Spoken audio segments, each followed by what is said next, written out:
Listo, buenos días para todos. Mi nombre es Fabio Bolívar, son las 9 de la mañana en punto. La idea es iniciar en punto la charla, pues para no tomar mucho tiempo de las personas que tomaron su tiempo respectivo para asistir a esta charla. Como lo comentamos anteriormente en la invitación que les enviamos, la charla es al respecto de las resoluciones 015 del 2018 y 199 del 2019 de la CREC, que se refieren a qué? A nuevas reglamentaciones que van a regir a partir del próximo año, el cual muchas de las empresas, a pesar de haber recibido una documentación por su proveedor de energía eléctrica, no tienen claro cuáles son las implicaciones que esto conlleva para ustedes y su empresa. El expositor de la charla es el ingeniero Santiago Aponte, es nuestro jefe encargado del tema de eficiencia energética. Y por favor, cualquier duda o inquietud que tengan, yo voy tomando nota por medio del chat y al final de la charla, pues la resolveremos con el fin de no interrumpir pues el ritmo de la charla como tal, ya que pues no es tampoco muy extensa y la idea es que sea fluida y al final pues resolveremos todas las dudas. Entonces le doy paso aquí al ingeniero Santiago. Igualmente, muy buenos días para todos. Bien, muchísimas gracias, Fabio. Muy buenos días para todos. Pues creo que la gran mayoría me conoce. Para quienes no me conocen, mi nombre es Santiago Aponte, ingeniero electrónico. Llevo más de 12 años de experiencia trabajando con variación de velocidad y aproximadamente unos 6 años con lo que son temas de calidad de energía. Vamos a dar inicio a la charla. Como les comentaba Fabio, preguntas, intervenciones. Al final, con el mayor de los gustos, resolveremos cualquier duda que pueda presentarse. Voy a compartirles mi pantalla y les pido el favor me confirmen si la pueden observar con claridad.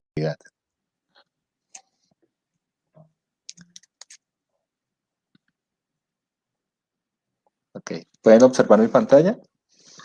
Sí, yo la observo la presentación. Listo, perfecto, muchísimas gracias. Bien, damos inicio. Entonces, lo primero que quiero empezar a definir es qué es la eficiencia. Entonces, la eficiencia lo podemos entender como hacer más con los recursos que ya tenemos, ¿cierto? O lograr el mismo objetivo utilizando menos recursos. En este caso vamos a hablar de energía. Entonces, básicamente lo que estamos diciendo es que podemos tener nuestra misma producción en planta consumiendo menos energía o podríamos producir más consumiendo la energía que actualmente ya estamos consumiendo. Voy a hacer un breve repaso de algunos conceptos teóricos de forma muy superficial. Hago claridad en esto, que es de forma muy superficial, es simplemente de tipo conceptual. No se trata de un entrenamiento técnico. Bien, factor de potencia y armónicos. Entonces, para aquellos que no están familiarizados con el factor de potencia y armónicos, vamos a hacer una explicación muy sencilla. ¿Qué es el famoso coseno phi? Resulta que siempre nosotros tenemos dos señales. Tenemos una señal de tensión o una onda de tensión y una onda de corriente. Siempre para efectos prácticos, nosotros vamos a considerar que nuestra onda de tensión se encuentra correctamente. En este caso estaría representada por la onda roja. Y nuestra onda de corriente es la que se adelanta o se atrasa respecto a esta. Tenemos 4 tipos de cargas básicos, que serían resistivas, inductivas, capacitivas y no lineales. De las no lineales vamos a hablar más adelantico. Bien, ¿qué ocurre con las cargas capacitivas? Que en las cargas capacitivas la corriente se adelanta respecto al voltaje o respecto a la tensión, como observamos acá. Cuando la tensión está en 0 grados, como vemos aquí, nuestra tensión ya va a 90 grados. Esto causa un desfase.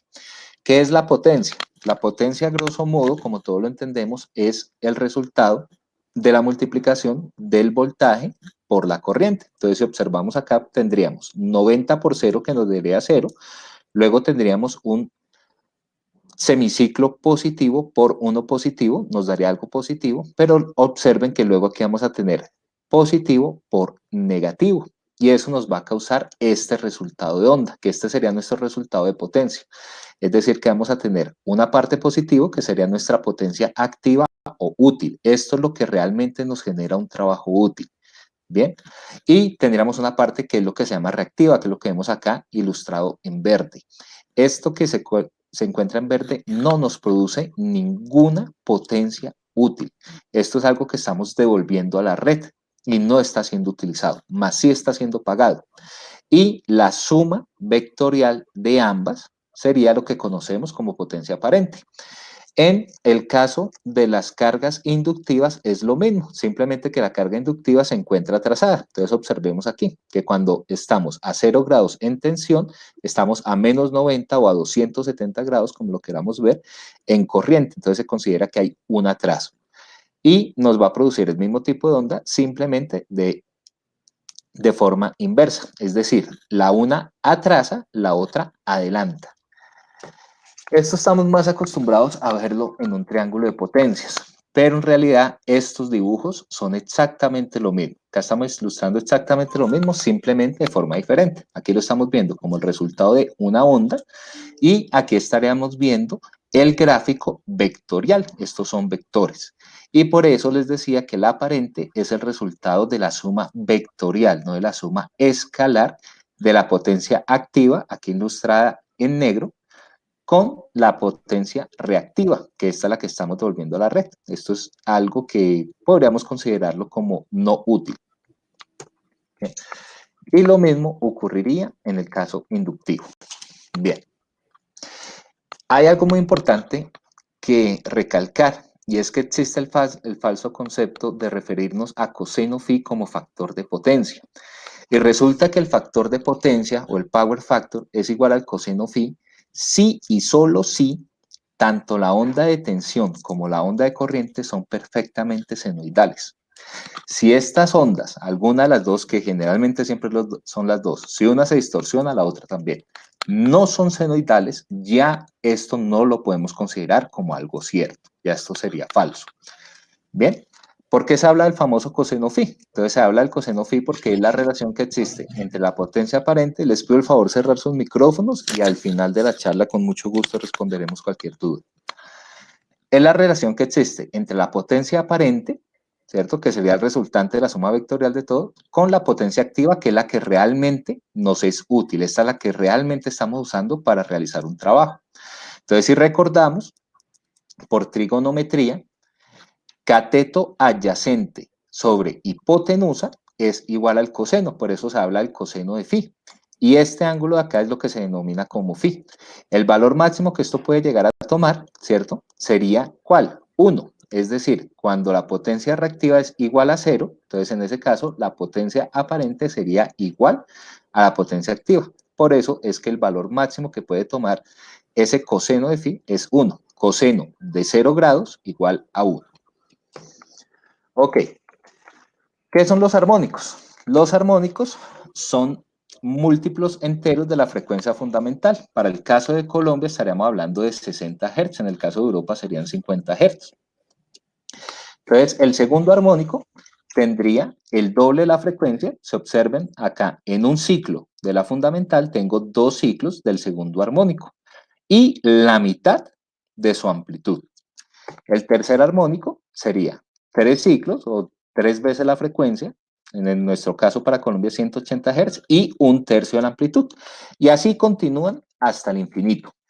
Resulta que como los armónicos continúan hasta el infinito, la suma de todas estas perturbaciones, todos estos armónicos que se generan acá, me dan una onda resultante de esta manera, o algo muy similar a esto, que es periódico, pero no es senoidal.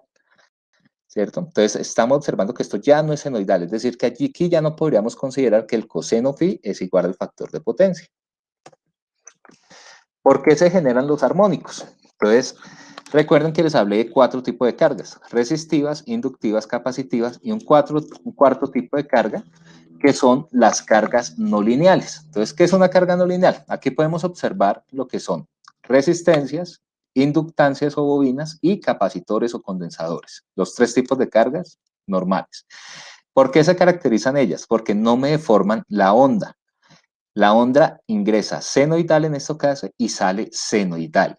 Que la corriente se atrasa o se adelanta respecto a la tensión es otro tema, pero siguen siendo ondas senoidales. Entonces, esto es lo que consideramos como una carga lineal. que no deforma la onda. Eso es una carga lineal.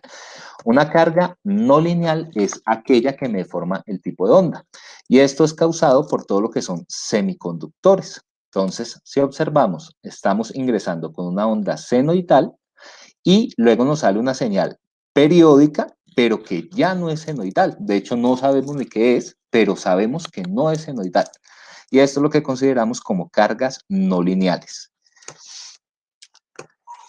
Esto, ¿dónde lo podemos encontrar? Básicamente en todo lo que son rectificadores. Aquí tengo un ejemplo ilustrado con variadores de frecuencia en su etapa de rectificación, que es la que va a generar el contenido armónico. Pero no se limita a variadores de frecuencia, esto se limita a todo lo que tenga rectificadores. UPS, equipos de cómputo de oficina, el cargador del celular, el del computador, iluminación de tipo LED, en fin, hay muchos tipos de fuentes de armónicos, equipos de soldadura, muchos otros. Pero básicamente, ¿qué es lo que pasa? Que cuando la onda llega aquí al rectificador, observen aquí cuál es el recorrido que hacen los armónicos. Entonces me va a generar esto. Ellas llegan, esto es como si fuera una puertica, me causan, me generan los armónicos, es como un golpe de ariete, pero eléctrico, y por eso es que un rectificador me va a generar armónicos, así es como se genera. Bien, ¿y eso a mí por qué me cuesta dinero, Santiago? ¿A mí eso por qué me cuesta plata? Pues ya les voy a explicar. Resulta que, como les venía diciendo anteriormente, la potencia activa, que es la que observamos aquí ilustrada en negro, es la que nos está generando un trabajo útil. Es decir, la producción de su planta se basa en esto. Esto es realmente lo que ustedes consumen de forma útil para generar lo que sea que produzcan en su planta. Pero cuando yo tengo reactiva, ¿causado por qué? Generalmente la reactiva en las plantas es de tipo inductivo o de atraso, debido a los motores. Entonces resulta que me va a causar este efecto, pero realmente nosotros pagamos es por esto, por la aparente, se paga por el total. Cuando hay un contenido armónico, resulta que toda esa distorsión armónica, la onda deformada, como se las mostraba, me genera este otro vector, el vector de distorsión. Y cuando yo genero este otro vector, espero que se observe bien el gráfico que intenté ilustrarlo en 3D, es como si me generara una cajita. Entonces resulta que ahora esta potencia aparente, que es la que realmente yo pago, ya no es aquí simplemente sumar P al cuadrado más Q al cuadrado por teorema de Pitágoras, ¿cierto? Recuerden, la suma de los cuadrados de los catetos es igual a la hipotenusa, sino que ahora va desde una esquina a la otra. Esa sería la real potencia aparente que nosotros estamos consumiendo, ¿cierto? Que si lo vemos acá, viene siendo, esto es igual que decir S al cuadrado, es exactamente lo mismo, P al cuadrado más Q al cuadrado, más la distorsión al cuadrado. Entonces, si observamos, lo que va a hacer es que nos va a causar un mayor consumo de energía. Y eso es lo que generan los armónicos, entre muchas otras cosas que ahorita más adelante nombraremos algunas. ¿Qué problemas nos genera? Pues básicamente lo que les comentaba. Cuando yo distorsiono una onda, la otra también se me distorsiona. Es imposible que yo tenga una onda perfectamente senoidal de voltaje o tensión y tenga una onda de corriente distorsionada. Eso no ocurre, o viceversa. Si se distorsiona una, va a haber distorsión en la otra. ¿Qué ocurre con los armónicos de corriente? Pues básicamente es todo lo que está relacionado a sobrecargas o a sobreconsumo de corriente, es decir, corrientes parásitas o corrientes basura, que están circulando por nuestra red, la estamos consumiendo, la estamos pagando, pero no nos está generando nada bueno. Y los problemas causados por distorsión de voltaje, que se relacionan más con todo lo que es interferencia electromagnética, mal funcionamiento de equipos electrónicos, ahí entra todo lo que tenga que ver con microprocesadores, PLCs, pantallas, equipos de cómputo, en fin, todo lo que tenga que ver con eso. Entonces voy a tener una serie de efectos secundarios que también me van a costar dinero, no solamente por el consumo de más que estoy pagando, sino también por los problemas que me está generando internamente. El breaker que se me salta y no sé por qué, el fusible que se abre y no sé por qué, ese tipo de errores intermitentes que a veces falla, otras veces no, y son muy difíciles de uno detectar, los puntos calientes, en fin, un sinnúmero de cosas que me cuestan plata, me son paros de producción, me está consumiendo recursos tanto humanos como físicos en cuanto a herramientas, demás, e insisto, lo que es paros de producción. Entonces, todo eso me empieza a mí, finalmente, a costar dinero. Resulta que como todo en la vida no hay nada perfecto, ¿cierto? Y los armónicos, como ya lo habíamos hablado, tienden al infinito, por eso es imposible hablar de eliminarlos. Siempre cuando hablamos de armónicos hablamos de mitigación, no de eliminación. Existen ciertos estándares, es decir, ciertas tolerancias que son admisibles, porque tener una red perfectamente limpia hoy en día es algo imposible. Pero sí podemos tener ciertos valores y para eso nos regimos por ciertas normas. La norma que nos aplica para este caso es la IEEE 519, que es aquí a nivel usuario, ¿ok? Y la norma que aplica cuando yo compro un producto, que es lo que tengo que revisar en el datasheet de mis equipos, es la EN 65800, que es a nivel de producto. Entonces, esto es lo que nosotros deberíamos revisar, que el fabricante de nuestro variador de frecuencia, motor, demás, el factor K cuando compramos un transformador y demás, cumplan con cierta normatividad dependiendo de lo que vamos a hacer. Aquí ya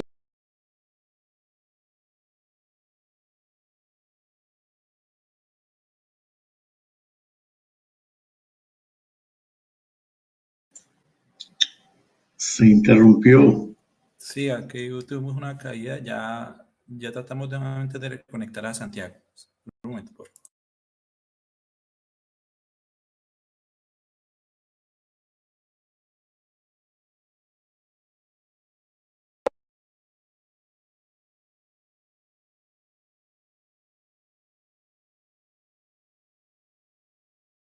Veamos. Ok. ¿Hasta dónde alcanzaron a escucharme? Estabas hablando de, buenos días Santiago, estabas hablando de las normas, tanto para el fabricante del variador como la norma que se debe cumplir en el sistema de red eléctrica. Ah, Exacto, ahí, vale, en esa aquí parte. queda. Listo, bien, perfecto. Entonces, continuamos. ¿Cuánto es demasiada distorsión armónica? Pues existe un estándar que es la IEEE 519, que es una norma americana, y cuando decimos un estándar o recomendación es porque no es una ley, al menos para nosotros aquí en Colombia no es de obligatorio cumplimiento, ¿sí? Por eso se habla de estándar o recomendación, que lo que nos dice básicamente es que debemos tener en cuenta la relación que existe entre nuestra fuente, llámese subestación, transformador o generador, o como queramos llamarlo, ¿cierto? Nuestra fuente, con la corriente de la carga que tenemos instalada. Si esa relación nos da menor a 20, entonces aquí nos hace unas recomendaciones de cuánto debería ser el mayor contenido armónico que deberíamos tener. Y si se dan cuenta, entre más crece la relación entre ellos, más contenido armónico nos dice la norma que podemos llegar a tener. Básicamente, ¿por qué? Porque si nuestra fuente es muy grande en relación a la carga que tiene instalada, pues va a poder soportar mayor cantidad de energía parásita, no útil o basura, si lo que queremos ver de esa manera. Si estuviésemos hablando, por ejemplo, de carga en un camión, daba el ejemplo, digamos que yo puedo cargar 5 toneladas y voy a transportar papa. Si yo únicamente voy a llevar 3 toneladas de papa y el camión tiene capacidad para 5, ¿cierto? Seguramente se me va a ir tierrita, una que otra hoja, una rama, no sé, piedritas, en fin, demás. No va a tener mayor problema porque el camión es capaz de cargar 5 toneladas y estoy simplemente transportando 3 útiles de producto y obviamente un poco más en basura. Pero si yo le echara 5 toneladas netas de carga, netas de carga, de papa en este caso, que estoy dando un ejemplo, ya no me va a poder dar el lujo de tener ni mucha tierra, ni mucha piedrita, ni mucha ramita, ni mucha hojita, ni muchas de esas. ¿Por qué? Porque el camión ya va con su capacidad máxima. Lo mismo ocurre acá. Entonces, básicamente es eso. Entre mayor relación o más grande sea mi fuente respecto a lo que tengo instalado, pues me va a permitir tener más. Eso no significa que esté bien, porque igual voy a tener todos los problemas internos que ya les comentaba, todo lo que tiene que ver con sobrecarga por consumo de más de corriente, disparos de breakers, fusibles que se me abren sin saber por qué. Voy a tener calentamiento en los motores, puntos calientes, en fin, pérdida de aislamiento en los conductores. Voy a tener un sinnúmero de efectos secundarios no deseados que los voy a seguir teniendo presentes. Entonces, me puedo permitir más, más eso no significa que esté bien. Técnicas de mitigación de armónicos. Y les hablaba que aquí es muy importante la palabra mitigación. ¿Por qué? Porque como los armónicos tienden al infinito, yo nunca voy a poder eliminarlos. Entonces, mucho cuidado cuando alguien les hable de eliminación, porque eso no es cierto. ¿Okay? Los puedo mitigar o reducir, pero eliminarlos no. Y existen básicamente dos escuelas de lo que es técnica de mitigación o filtrado de armónicos. Existe la escuela del filtrado pasivo, que aquí es donde encontramos todo lo que son reactancias de línea, bien sea en AC, antes de o aguas arriba de mi rectificador. Este rectificador me puede estar ilustrando una UPS, un equipo de cómputo, me puede estar ilustrando un equipo de soldadura, un variador de frecuencia, cualquier cosa, ¿cierto? En el caso de variadores, podríamos tenerlo incluso en el circuito intermedio, lo que son variadores de 12, 18, 24, 36, 54 y demás pulsos. Todo esto pertenece a lo que son la escuela del pasivo. Y filtros pasivos de armónicos o trampas de armónicos. Ahorita les voy a explicar un poquito más cómo funciona esto. Y la parte de filtrado activo, que tendríamos básicamente lo que son filtros activos o tecnología de frente activo, Active Front End. Otras técnicas es pues sobredimensionar el hardware, que es lo que les digo. Bien puede hacer que yo me encuentre dentro del estándar, dentro de la norma, pero pues no es la mejor opción, ¿sí? Entonces básicamente es decir, como instale un transformador más grande para que pueda tener más basura, gaste más plata instalando cableado de mayor calibre, de mayor capacidad para que le soporte todo ese sobrecalentamiento y todas esas corrientes parásitas que está consumiendo de más. Entonces gaste más plata en eso y sobredimensione todos sus equipos, que se puede hacer, pero pues digamos que económicamente tampoco es que sea la opción más inteligente. ¿En qué se diferencian esas escuelas? Pues básicamente todo lo que es filtrado pasivo funciona de esta manera. Entonces, como son equipos que tienen valores fijos, ¿cierto? Básicamente es un arreglo de condensadores y bobinas, son filtros pasabajos. Ellos funcionan de la siguiente manera. Resulta que a mayor carga, como observamos acá, mejor filtran, ¿cierto? Menor contenido armónico me van a dejar pasar. Pero a medida que la carga empieza a descender, resulta que ya el filtrado no es tan bueno, ya me empiezan a dejar pasar mayor contenido armónico, ¿cierto? Y esto funciona, ¿por qué? Porque son equipos de valores fijos. Yo no puedo tener allá un monito enrollando y desarrollándome la bobina o acercándome, alejándome las placas de los condensadores. Ya ellos están diseñados para ciertas frecuencias, para ciertos umbrales que vienen prefijos o prediseñados. Desventajas de este tipo de filtrado. Si ustedes observan, se instala en serie. Al instalarse en serie, en el momento que el filtro pasivo sale de operación, me puede estar causando un paro de producción. Es decir, que esto debe ser instalado, siempre se recomienda instalarse con un contactor de bypass. Porque aquí ilustro esto en línea punteada, porque cuando la capacidad de un filtro no es suficiente, es decir, no tiene la suficiente corriente, yo puedo instalar otro en paralelo y empezar a sumarlos. Pero finalmente su carga es instalada en serie. Entonces, esta es una de sus principales desventajas. Otra es que realmente el filtro lo que va a hacer es entregarme en este punto, aguas arriba de él, ¿cierto? Un valor para el que esté diseñado típicamente o comercialmente del 10 o del 5%, ¿cierto? Lo que esta fuente generadora de armónicos, que en este caso lo estoy ilustrando con un variador de frecuencia, pero puede ser cualquier rectificador, produce. Es decir, este rectificador me produce una serie de contenido armónico, él lo filtra y aquí me va a entregar, simplemente ejemplo, si esto produce un 42%, él aquí me va a entregar un 5%. No es más, pero de aquí para allá él no compensa absolutamente nada. Simplemente lo que hace es filtrar precisamente y hacer que aquí me entregue lo que sea para lo que esté diseñado. La otra gran escuela es el filtrado activo. Entonces, si ustedes observan, el filtro activo se instala en paralelo, es decir, que no me afecta la carga. En el momento que él salga de funcionamiento por mantenimiento, daño, por cualquier razón, simplemente dejo de filtrar, más no detengo proceso. ¿Por qué ilustro esto aquí en punteado? Por lo mismo, porque puedo instalar varias unidades en paralelo hasta completar la corriente que yo necesite. Desventaja de ellos, que como es una fuente de corriente, me puede causar una elevación de tensión o me puede causar un sobrevoltaje en la línea, pero esto también pues, se puede corregir muy fácil. Básicamente, en ocasiones es algo tan fácil como bajar un tab del transformador o instalar reguladores de voltaje en cargas críticas, que generalmente son todo lo que tenga que ver con microprocesamiento. Entonces, PLCs o cosas de control. ¿Cómo funciona el filtro activo? Pues el filtro activo básicamente lo que hace es medir, él tiene unos CTs, entonces él mide la onda de corriente de armónicos e inyecta exactamente la misma, en su misma amplitud, pero desfasada a 180 grados, como observamos aquí en la gráfica. Entonces, cuando yo tengo 180 grados más menos 180 grados, pues lo que hago es eliminar. Y es independiente de la carga, que es una gran ventaja. Aquí ya no me interesa cuál es el nivel de carga al que yo esté funcionando, siempre él me va a filtrar en todo el espectro. Entonces, no se ve afectado por las variaciones de carga que yo pueda llegar a tener en la planta. Tipos de compensación. En filtrado pasivo existe la compensación individual.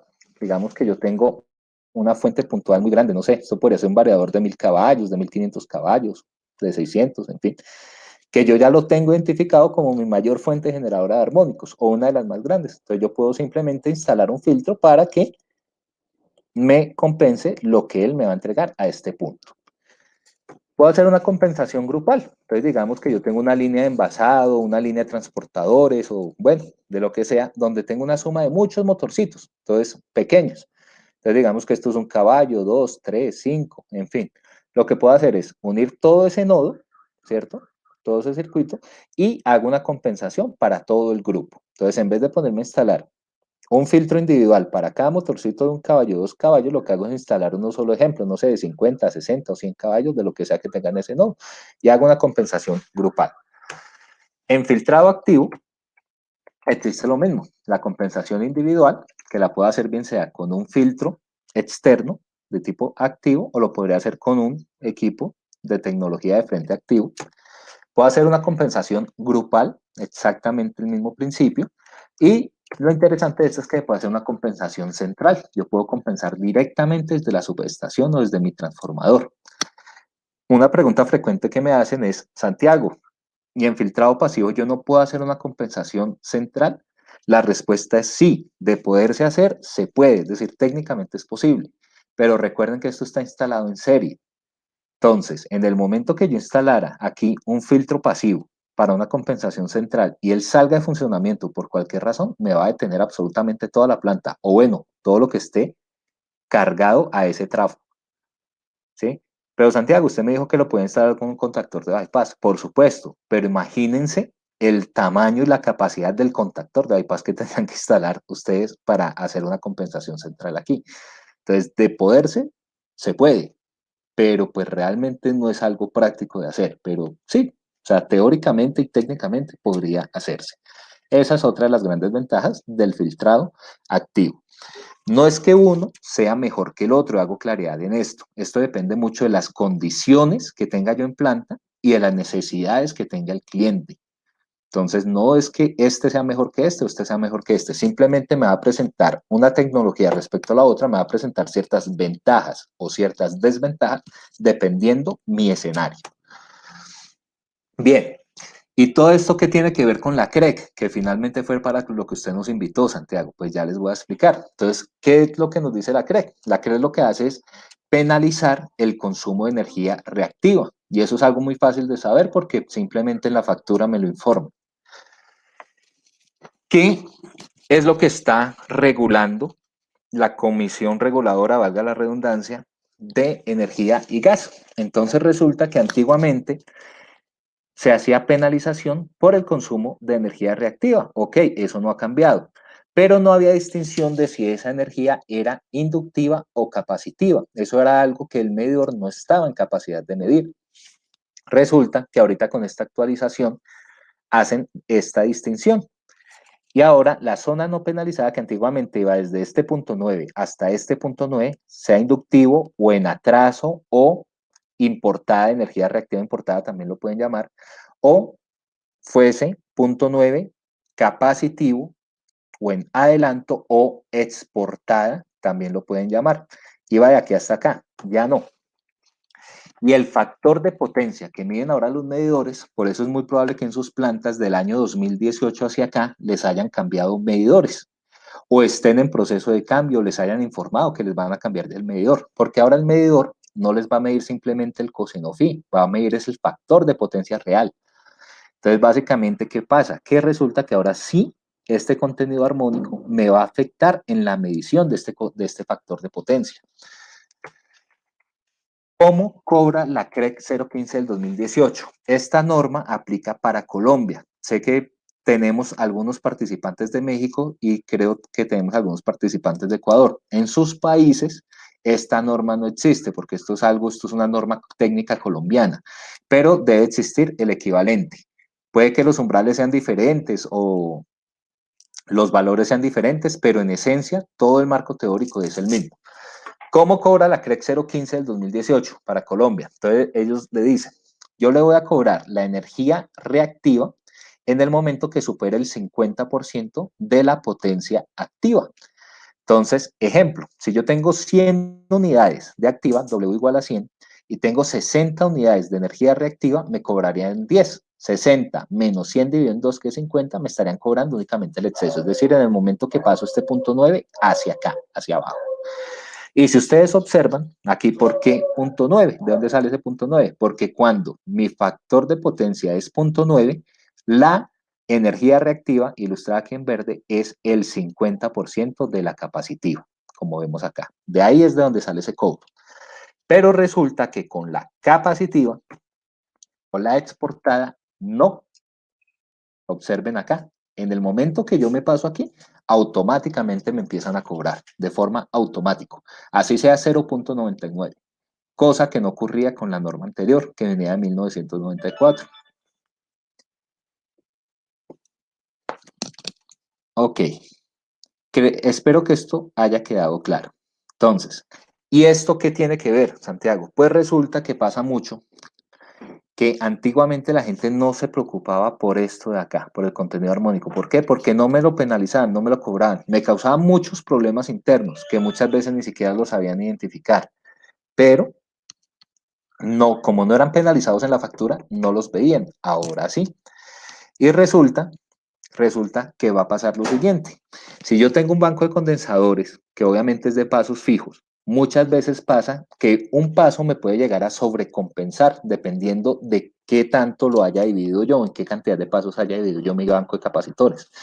Entonces, ejemplo, si yo estoy en punto 95 o en punto 92 y meto un paso que es muy grande para lo que realmente necesita compensar y se me pasa al otro lado, resulta que ese banco de capacitores ahora me va a hacer penalizar también, cosa que no ocurría antiguamente. Bien, problemas de tener un bajo factor de potencia. Pues lo que ya les había comentado, mayor consumo de corriente, eso significa pagar más energía que no estoy usando, pero me toca pagar más porque la estoy consumiendo de más, sobrecargas de todo lo que tenga que ver con transformadores, calentamiento, pérdidas, todo lo que vaya relacionado con básicamente con lo que es sobrecargas. Económicos, pues lo que les decía, pago más por algo que realmente no me es útil y fuera de eso puedo ser penalizado. ¿Qué ocurre con la CREC 199 del 2019? Entonces resulta que esto es una resolución que hace una modificación al capítulo 12 de la CREC 015 del 2018 en la forma de cobrar. Y básicamente lo que dice es lo siguiente. De hecho, esta es más flexible que como salió la 015 originalmente. Entonces, básicamente, ¿cuánto es lo que vamos a pagar? La energía reactiva de la que yo sea vaya a ser penalizado, ¿cierto? En su valor mensual, por el valor al que me cobren el kVAR por hora, por un factor M, que esta es la gran diferencia de la norma, el factor multiplicador. Aquí es donde aparece la gran diferencia. ¿Cuándo me hago acreedor a la multa? En el momento que yo cumplo cualquiera de estas condiciones que ya les expliqué acá, en el momento que esto ocurre, y si eso ocurre por una hora durante 10 días del mes, ya me hago acreedor a la multa, es decir, 10 horas al mes. En ese momento ya soy acreedor de multa. Bien, ¿qué pasa con el factor M? Entonces veámoslo aquí en la tablita. Y esto empieza a funcionar ahorita a partir, ya en 15 días, a partir de enero. Es decir, en febrero me llegaría la penalización de enero. Aquí hice un ejemplito muy básico con 4.000 kVAR mensuales de penalidad y asumí que nos van a cobrar ese kVAR hora a 600 pesos. Entonces resulta que en el primer mes, de pronto, me va a llegar una penalidad de 2.400.000.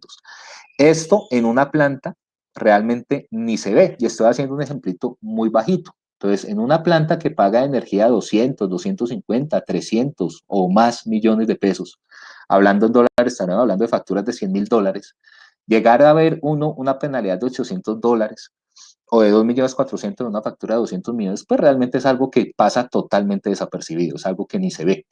Pero entra este factor M, que antes no existía, el factor multiplicador. Resulta que si al siguiente mes yo soy acreedor de multa nuevamente, ya esto me daría otra vez 2.400.000, pero ahora me van a cobrar el doble. Entonces, esto empieza a aumentar.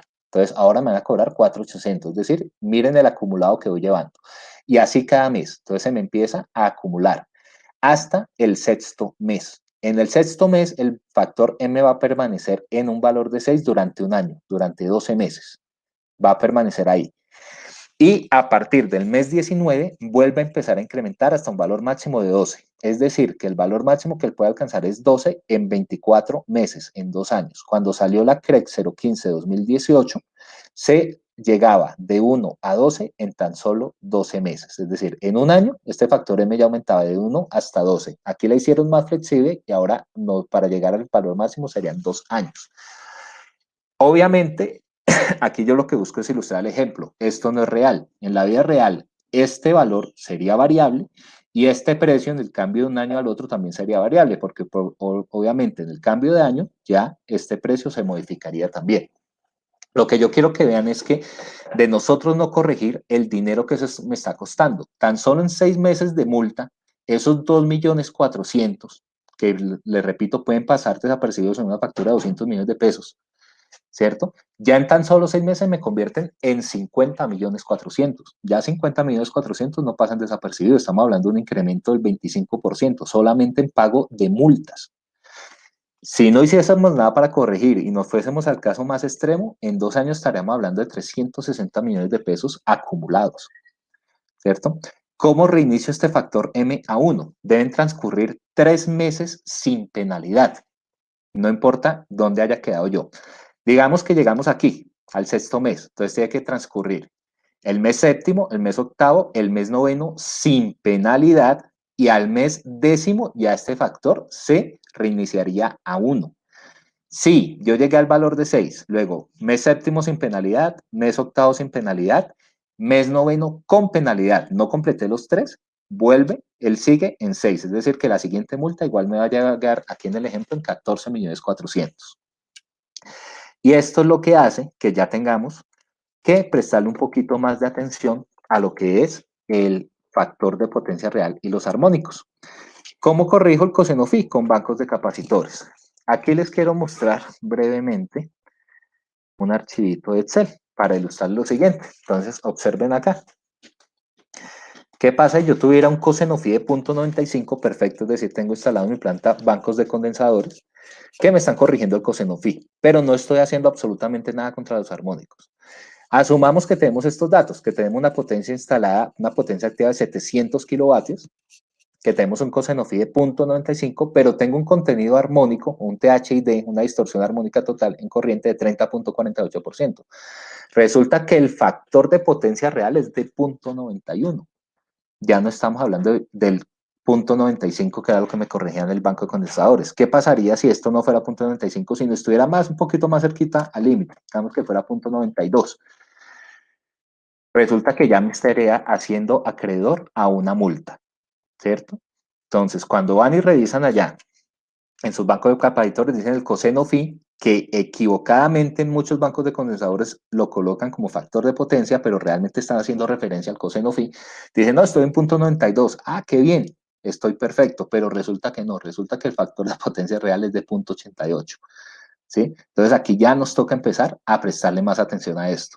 Y es en cuenta cómo la potencia aparente real, que es la que está ilustrada aquí en morado, me pasa En una onda sin contenido armónico con estas características de 760.87 kVA a 790,22, es decir, que yo estoy teniendo unas pérdidas del 12.89% en corriente de más que me está circulando por mi red y estoy teniendo unas pérdidas en efecto Joule del 27.44%, simplemente por lo que me está aportando este contenido armónico aquí. Bien, continúo y ya estamos terminando. Entonces, bancos de capacitores, muy importante el saber seleccionarlos bien. ¿Cuántos pasos? Nosotros podemos ofrecerles bancos de capacitores de hasta 20 pasos, es decir, con pasos al 5%. ¿Para qué? Para evitar lo que ya les expliqué, la sobrecompensación. En cuanto a tema de filtrado, manejamos todos los tipos de tecnología. ¿En función de qué? De las necesidades del cliente y del escenario, de cuáles son mis condiciones reales. Entonces, les repito, no hay una solución mejor que otra, sino simplemente una solución que se me adecua mejor a mis condiciones que otra. En cuanto a filtrado pasivo, tenemos todo tipo de filtrados, tecnología multipulsos, trampas de armónicos, filtros pasivos para compensación individual o para compensación central. Y en filtrado activo lo mismo, tenemos armónicos, variadores de frecuencia de bajo contenido armónico, que es básicamente un variador de frecuencia integrado con un filtro activo ya de forma estándar. Tenemos tecnología de frente activo para lo que es compensación individual, o, por supuesto, todo lo que es la parte de filtro activo de armónicos para compensaciones ya grupales o centrales. Solución según la variable optimizar. Entonces, depende de lo que yo quiera atacar. Si yo lo que quiero es reducir mi consumo de potencia activa, que es algo que ya tengo instalado, que tengo que hacer, optimizar procesos. Hacer el cambio de mis motores a motores de alta eficiencia y, de hecho, cumplir con el RETIQ, con el reglamento técnico. Y hacer una correcta selección del tipo de arranque. Es muy común para nosotros encontrar variadores de frecuencia que son utilizados como arrancadores suaves y procesos no optimizados. O trabajar motores en IE2 o su equivalente en norma NEMA en potencias mayores a 10 caballos o a 7.5 kilovatios, cuando la norma colombiana prohíbe eso. Si yo lo que quiero es reducir mi energía reactiva, hablando simplemente de reactiva, entonces, ¿qué debo hacer? Lo mismo, verificar mis motores que sean de alta eficiencia.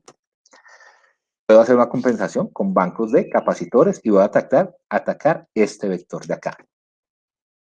Si yo lo que quiero es filtrar mi distorsión armónica, entonces tendría que contemplar la parte de filtrado pasivo de armónicos o filtrado activo de armónicos. Y si yo quiero atacar estos dos vectores al mismo tiempo, es decir, tanto la distorsión armónica como la corriente reactiva al mismo tiempo, lo puedo hacer con filtro activo de armónicos, que él me puede compensar las dos variables al mismo tiempo. Por supuesto, siempre y cuando el filtro haya sido diseñado para eso. Bien, aquí damos finalización. Esto era algo muy breve, sin entrar en detalles técnicos, pero aquellos que de pronto estén interesados en una capacitación técnica de forma académica, acá hago la aclaración en esto, no estamos hablando de marcas, como observaron aquí no hablé de ningún tipo de marcas, ¿cierto? Que estén interesados, estos son los cursos que les ofrecemos. Sin ser más, les agradezco mucho por su atención y nos encontramos a su disposición desde SAC Ingeniería para todos nuestros servicios, lo que es servicio técnico como tal, nuestros servicios de ingeniería, todo lo que es análisis, estudios de calidad de energía, medición, gestión energética y nuestros servicios de entrenamiento. Obviamente, la pauta publicitaria que no nos puede hacer falta, la pauta publicitaria. Y aquí les dejo por unos breves segundos nuestros contactos. El de mi socio Fabio Bolívar, que se encuentra radicado en la ciudad de Neiva y atiende todo lo que tiene que ver con Huila y parte del Tolima. Y mi persona, quien les habló, Santiago Aponte, me encuentro radicado en la ciudad de Bogotá. Atiendo aquí todo lo que es pues, la parte centro, llanos, y partes del Tolima también. Entonces nos encontramos a su entera disposición, simplemente deben escanear los códigos QR que están viendo en pantalla y ahí pueden obtener ya todos nuestros contactos y contactarnos para lo que sea en lo que podamos ayudarles. Nos encontramos a su plena disposición o aquellos que de pronto deseen ahondar un poco más en cualquiera de los temas aquí expuestos con el mayor de los gustos. Sin ser más, doy finalización aquí a la presentación y abrimos los micrófonos para las preguntas que puedan tener. Entonces, no sé, Fabio, qué preguntas tengamos por ahí. Bueno, por ahora no nos ha llegado una pregunta por chat, ni por la página de YouTube, ni por el chat interno aquí de la videoconferencia. Más sin embargo, me están pidiendo información sobre los cursos, entonces voy a colocar aquí sus correos para que por favor, pues cualquier solicitud adicional sobre los productos y servicios que manejamos, pues nos lo hagan saber. Perfecto. ¿Eso es algo muy bueno o algo muy malo? ¿Significa o que entendieron todo y manejan perfectamente el tema o que no entendieron absolutamente nada? Bien, ahorita que tenemos los micrófonos abiertos, pueden desilenciarse a voluntad cuando gusten o levantar la mano. ¿Alguien tiene alguna pregunta, duda, aclaración o algún aporte que desee hacer?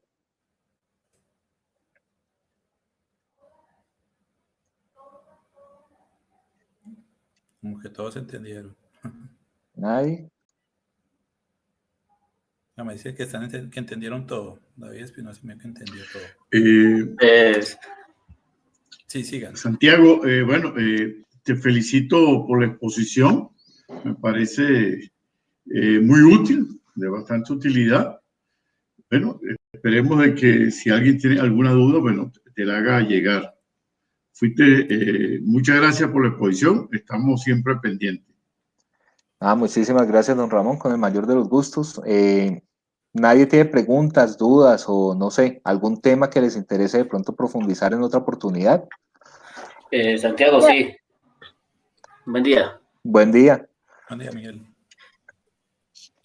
Santiago, una pregunta. ¿Ustedes para el manejo, digamos, en proyectos relacionados a este tema, hacen los estudios de calidad de energía y hacen las recomendaciones correspondientes a la posible solución, bien sea con filtros pasivos, con filtros activos, dependiendo, pues, como exponías, las necesidades y circunstancias? ¿Están en capacidad de realizar el proyecto de esa manera? No estamos en capacidad, es a lo que nos estamos dedicando, Miguel. Eso hacemos. Nosotros básicamente vamos hasta donde el cliente, instalamos el analizador de red, hacemos un levantamiento de información, por supuesto, y hacemos todo lo que es la parte del estudio e ingeniería, diseño. Entonces, dependiendo de los resultados arrojados, se le da las recomendaciones al cliente de la solución a seguir y posibles alternativas. Como les comentaba, no hay una única solución. Muchas veces uno le puede decir al cliente, tenemos la opción A, la opción B, incluso una opción C. También otra gran ventaja de lo que es todo el tema de gestión energética es que es algo que se puede hacer de forma modular. Entonces no significa que yo tenga que entrar a atacar todo al mismo tiempo, sino incluso se pueden hacer planes de gestión energética a 3 años, a 4, a 5 años, en fin, priorizando. Entonces, digamos, obviamente, en este momento, por el motivo de la CREG y demás, decimos, ok, vamos a empezar a atacar armónicos y cosenofi, pero nos vamos a ir luego a optimización de procesos, vamos a ir luego a hacer cambio de motores por motores de alta eficiencia y todo esto. Y son planes que se pueden ir incluso a 3, 4, 5 años. Pero la respuesta es sí, Miguel, sí lo hacemos, estamos en capacidad y de hecho lo estamos haciendo en este momento. Santiago, para aportar un poquito más, pero desde tu punto de vista, desde tu criterio, cuando decidimos instalar filtro activo de los conocidos ya, la señal que recibe el filtro a través de los TC, de los transformadores de corriente, viene de un transformador de corriente o puede venir de 3 transformadores de corriente. Estoy pensando en sistema trifásico. Don Ramón, los filtros activos que nosotros comercializamos todos son trifásicos, entonces son 3 CTs, uno por cada línea, y el filtro hace la inyección desfasado 180 grados en cada una de las líneas. Ya. ¿Sí? Por eso también es muy importante el tema, hay otros temas ahí como lo que es, por ejemplo, lo que es, perdón, se me fue en este momento la palabra, lo que tiene que ver con compensación de cargas, ¿sí? Porque cuando yo tengo de pronto una línea mucho más cargada que otra, es posible que el filtro también me vaya a tener problemas. Ejemplo, si por la línea 1 tengo que inyectar 200 amperios por la línea 2, 200 amperios y por la línea 3, 350, pues esa descompensación también me puede generar mal funcionamiento en el filtro. Entonces, el tema de la gestión energética es algo que abarca muchas cosas, es un estudio, pero sí, por supuesto, es para sistemas trifásicos, don Ramón. Ya. Ahora, perdón, Santiago, ahora no se podría, no es posible, mejor dicho, que un determinado filtro activo pueda recibir una sola señal de cualquiera de las tres líneas, o necesariamente debe recibir tres señales, una de cada línea. Te pregunto esto porque en el caso de, o sea, lo pregunto para compartirlo, por supuesto. En el caso de los bancos de capacitores automáticos, podemos utilizar un solo transformador de corriente. Se pueden utilizar tres, pero también podemos utilizar uno dependiendo del criterio que en un momento dado se asuma. ¿Ves? Aquí, ¿qué dirías tú? ¿Qué nos puedes comentar sobre si podemos utilizar un solo CT o necesariamente deben ser los tres CT? No, don Ramón, en el caso de filtrado activo, se debe ser con 3 CTs. Excelente. En el caso de filtrado activo, sí, señor. Excelente. Sí, sí. Ok. ¿Algo? Señor. Yo quería, perdón, Santiago, quería hacer un comentario. Tú mencionaste algo de los bancos de capacitores y mencionaste la posibilidad de 20 pasos. Creo que te escuché así, ¿no? Correcto, sí, señor. Ajá. Eso es posible y muchos más y muchos menos, dependiendo. Pero siempre desde mi punto de vista, desde mi criterio, hay un detalle cuando tengo, o sea, pasos de muy pequeña capacidad para hacer un ajuste más fino, ¿no? Sí, el señor. detalle es que existe una alta posibilidad de que el contactor de los pasos muy pequeños entren y salgan a cada momento y eso nos daña rápidamente el contactor, ¿ves? El contactor nos daña y no envejece el banco de capacitores del paso. Yo en esos casos ahí hay que hacer un análisis bastante fino a ver qué tanto conviene. A veces lo mejor es que se nos dañe el contactor, ¿ves? Porque si es un paso pequeño, puede ser un contactor pequeño, ¿ves? Pero mantenemos un buen factor de potencia. Entonces, ahí es un criterio, ¿ves? Eso es correcto, don Ramón, eso es correcto y de hecho hace parte de lo del diseño, ¿sí? No necesariamente siempre es necesario irnos a 20 pasos, es algo que depende mucho del comportamiento de la planta, ¿sí? Correcto. O el comportamiento que tenga en consumo de energía el cliente. Hay clientes donde con 2 pasos es más que suficientes, otros que incluso simplemente con un banco fijo es suficiente, como clientes que de pronto pueden llegar a requerir, no sé, 4 pasos, 6 pasos. Es correcto. Muy bien.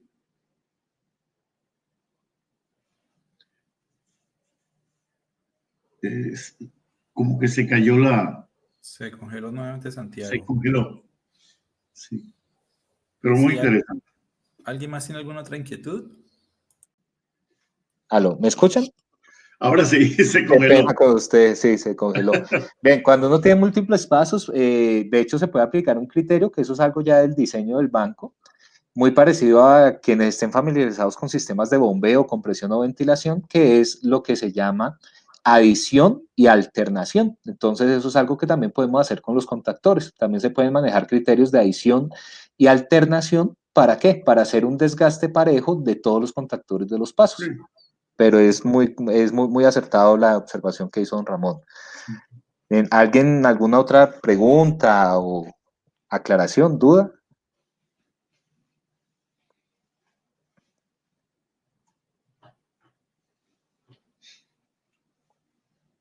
¿Nadie? Bien, ok, pues siendo así, les presento aquí, ya me estoy despidiendo, básicamente, les vuelvo a compartir mi pantalla, simplemente de pronto para aquellos que no alcanzaron a tomar nuestros datos. simplemente deben escanear el código QR y ahí nos encontramos a su disposición. No siendo más, les agradecemos muchísimo por el tiempo que se tomaron de habernos escuchado, de asistir, y les reiteramos que estamos a sus órdenes para todo aquello en lo que les podamos colaborar. Bueno. Bien, Fabio, no sé si tenga algo más que de pronto agregar. No, pues agradecer a todos la asistencia. Les comento también, pues en la página de YouTube también tuvimos más o menos la misma asistencia que tuvimos acá por la videoconferencia, lo que nos alegra mucho. Esperamos en enero nuevamente tener contacto y pues, abarcar nuevamente este tema para dejar más claridad en el mismo. Gracias a todos. Bien, perfecto. Muchas gracias. Muchísimas gracias y un feliz día para todos. Que estén muy Gracias bien. a ustedes. Feliz día. Feliz día. Muchas gracias. Saludos, que tengan un buen día.